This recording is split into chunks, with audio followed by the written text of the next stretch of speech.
Just 40 miles northwest of downtown Milwaukee, among the rolling hills and rural landscape where life seems to slow down, sits the small town of Hartford, Wisconsin.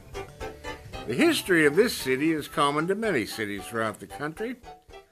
Pioneers moving west, settling down where life offered them the greatest possibilities, creating farms, roads, towns, and if you were lucky enough, maybe the railroad came through. Hartford was lucky. It was on the main railroad line that ran from Minneapolis to Chicago, but it was lucky for another reason. In 1906, the Kissel family, who had immigrated from Germany decades before, were building homes in Hartford. They were running a successful farm implement business on the edge of town, but more importantly, they would be known for building cars. And that feat would distinguish Hartford in the history of automobile manufacturing and in the state of Wisconsin for the next 25 years. I grew up in the son of W. Kissel and grandson of W.L. Grandson of William L. Kissel, one of the founders of the Kissel Car Company and a prominent man in the history of Hartford. Surely to a 9-year-old boy on the playground, that would be the stuff bragging rights are made of. But the truth is, while Doug Kissel may have been born and raised in Hartford, he didn't hear his family talk much about the Kissel car legacy. In fact, he had never seen one and didn't think there were any that existed. As a kid, there was no museum, there was no information on the cars other than what you might see a plaque. Eventually they did put a plaque up here in town to at least indicate that this was the home of the Kissel car. But there were no cars, there was nothing else beyond that. The appreciation of this small town's history was virtually going unnoticed by so many, not to mention the seeming rise and fall of Wisconsin's own role in automotive history. And that made Dale Anderson take action. What made sense to me is that Hartford built automobiles, the Kissel car from 1906 through 1931. And that was the second longest lived car company in the state of Wisconsin, and it just made sense that we should try to create a museum as a draw to Hartford. And create a museum he did.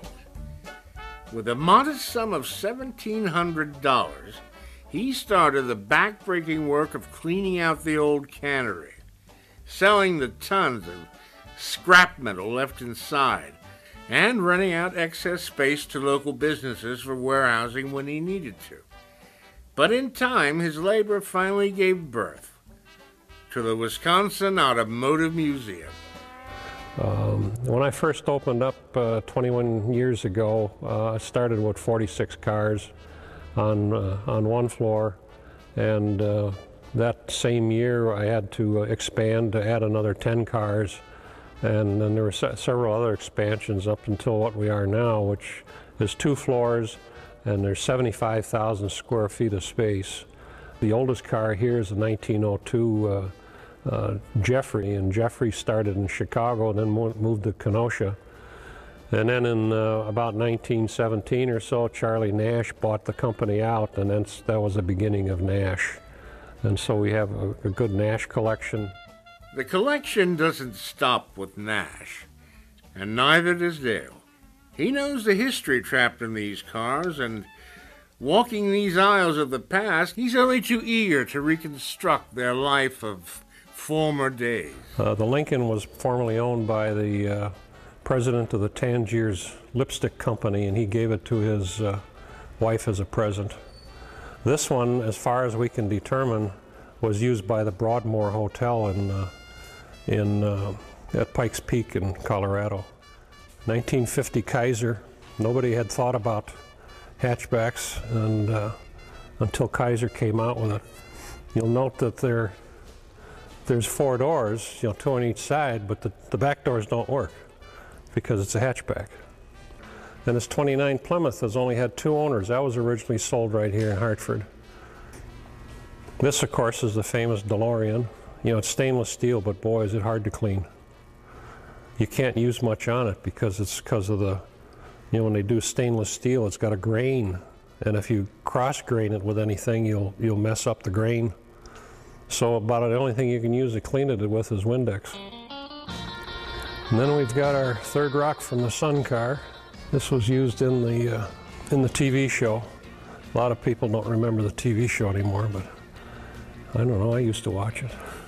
And just what other prestigious cars are on display in this museum? As far as name cars, no, I don't have any name cars. And another thing that I do as far as my philosophy of what cars should be on display, I try to have cars that people remember. You know, there's lots of people that say, oh, do you have a Duesenberg or an Auburn or a Cord or some of those big names?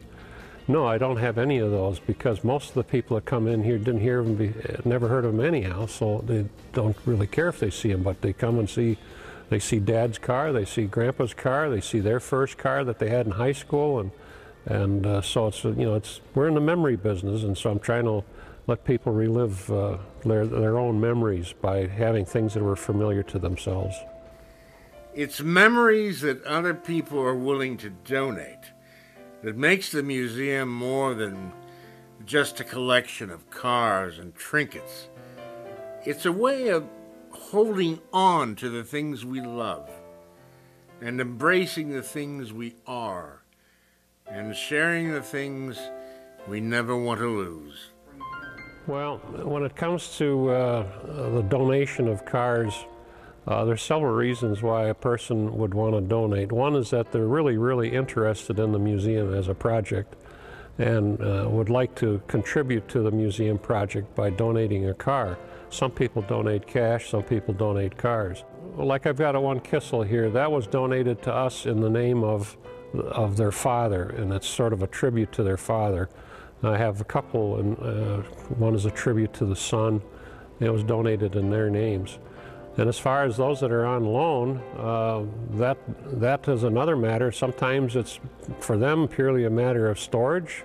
Sometimes it's a matter of a nice, safe place to keep their car, and sometimes they really, really want to share their car with other people, knowing that it's going to be secured and be kept clean and warm and dry. There are 100 cars on display here. Some of them were already mature when the Depression was overwhelming the country. And then there's a few that barely have enough years on them to vote. There's hot rods next to family cars, trucks next to convertibles, and big cars next to small ones. Sometimes the cars are small enough to fit in the hand of a child. This was an interesting collection of toy cars. It was one man's collection. The last thing he did, he brought in his first 5 or 6 toys that he had, and he kind of brought them in, and you could just see a tear in his eye because this was the last of his collection. But there's about 150 vehicles. And it's not that any of are worth, you know, that lots and lots of money. It's just the fact that it was his personal collection.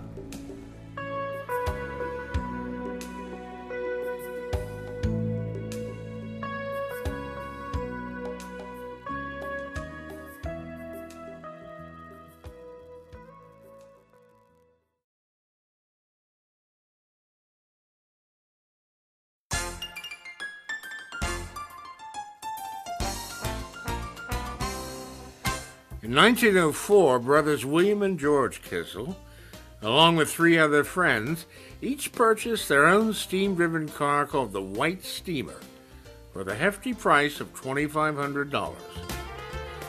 Soon afterward, the Kissel brothers were unofficial salesmen for the White Steamers, and this only amplified their desire to enter the automotive business, or at least build their own car. And as fate would have it, 2 of the pattern makers working for their Plowworks business also had an interest in building a car. Together, they made an engine casing and built a 4-cylinder engine. They put it on a crude roadster body and had their first running automobile. 2 years later, with this meager experience, they decided to go into the automobile manufacturing business full time. And the Kissel Car Company was born. And from there, they started off with what they called the brass and gas.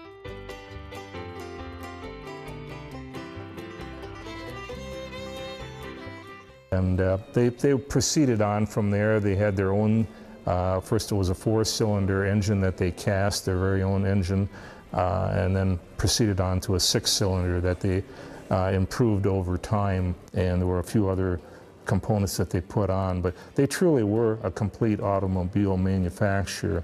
There's noises that have been made out there that this car company or that car company isn't, because they were basically assemblers, but when you make your own engines and all the rest of the components, then you can qualify, and they did. In designing the Kissel car, the conditions of the American roads, with their frequent steep grades, long stretches of sandy soils, and otherwise heavy traveling, were taken into consideration. Also taken into account was that today the owner wishes to drive the car himself, or wishes his wife or children to run it without employing a chauffeur. Thus, in order to afford the complete and safe enjoyment of motoring, it necessitates a strong and lightweight car with ample power, one which is ever ready, instantly responsive, and always reliable. Well, it's a very well-built car. It's a solid car. The fenders were hand-rolled. You know, they didn't have dies to stamp out parts. Everything was handmade. I did find out one thing on it. When I was working on it, there must have been one guy working on one side of the car and a different guy working on the other side of the car. And each one apparently had his own ideas on how things went together, because the two sides are not identical. There's little differences from one side to the other. And basically because they were a hand-assembled car. You know, there wasn't much of a production line. But like I say, it's very well built, and I guess that's what I liked about it. By 1913, Kissel was manufacturing cars, trucks, fire wagons, police and patrol wagons, and even an ambulance. The city of Washington, D.C. bought 5 for the postal delivery system, and factory records show that 350 were driven by physicians. Many doctors cover 100 to 150 miles a day on the round of calls, where a horse, 20 miles would be about the best average possible. The physician requires in his car the utmost dependability, as well as comfort and style. The car that serves him well is the best recommended car in the world, for the physician's approving word goes a long way. But it wasn't just physicians giving their approval. Celebrities and sports figures also owned Kissel cars. Among them are Charlie Chaplin, Al Jolson, and Anita King. The Gold Bug, which of course was the most famous car because people like Amelia Earhart owned one, and Fatty Arbuckle and Claudette Colbert and a few others like that. That was a speedster painted yellow and black. The interesting story about how it got its name was a man named Brown. He worked for local newspapers in Milwaukee, and every summer he would drive around Wisconsin and he would borrow a car. And the one year he happened to borrow a yellow speedster, and what he did is he ran a contest to name the car. The surviving story is that a young girl called it the Gold Bug because the shape and color reminded her of a bug. And because of the contest, the name was accepted as a slang name for the Kissel Speedster in this color. The name Kissel Car was the official name of the Kissel product until midsummer 1918. Then anti-German sentiment, triggered by the First World War, caused the factory to drop the car of the name. Up until this time, the radiator medallion placed in the upper right radiator core stated Kissel Car, every inch a car. After the deletion of the Kissel Car name, the medallion depicted Mercury, the winged messenger of the Greek gods. 20 years later, when the company was no longer in business, Henry Ford, who was a friend of William Kissel, requested the logo for a new brand of car he was planning to introduce, the Mercury.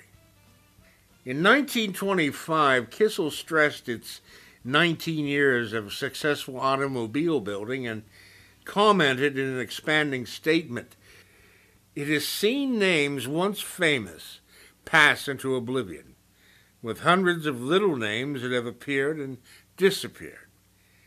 They repeated their claims to manufacturing automobiles rather than mere assemblers.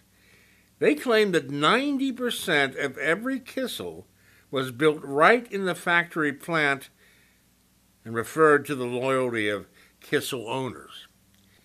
Kissel concluded, "Nothing can affect the growth of Kissel. It is as permanent as the motor car itself." Words they would later regret. The stock market crash of 1929 not only burst the bubble of the U.S. economy, but collided head-on with the Kissel Car Company. And 2 years later, it ran out of fuel. When you're paying somebody to hand roll a fender and hand make body panels, it gets too expensive. And they didn't have the capital to go out and tool up for mass production. They were always a low volume, low production car. And I guess that's one of the things that also appeals on them too, is that they're not all over the place. There's only a few of them around. Yeah, I think that probably one of the key things is they were making custom cars, and the upholstery was done by upholsterers. Every component on there was custom, and he did know Henry Ford. In fact, there's pictures of him and Henry Ford together driving in cars. So he knew of that route. They opted to stay with the custom cars, the higher end cars. And of course that was unfortunate because the Depression came and made it such that that wasn't going to be viable any longer. The question is often asked, how many Kissels were built during their 25 years? At times, a much larger figures have been presented, but the figure of 35,000 or slightly less is closer to actuality. Now, this includes all the passenger cars, trucks, funeral cars, taxicabs. Kissel never strove for high production numbers. Rather, its emphasis was on quality of product and a manufactured, custom-built product, rather than one that was just assembled. Today, there are around 150 Kissel cars left in existence. And the Wisconsin Automotive Museum in Hartford, Wisconsin, has 26 on display, more than any other place in the world.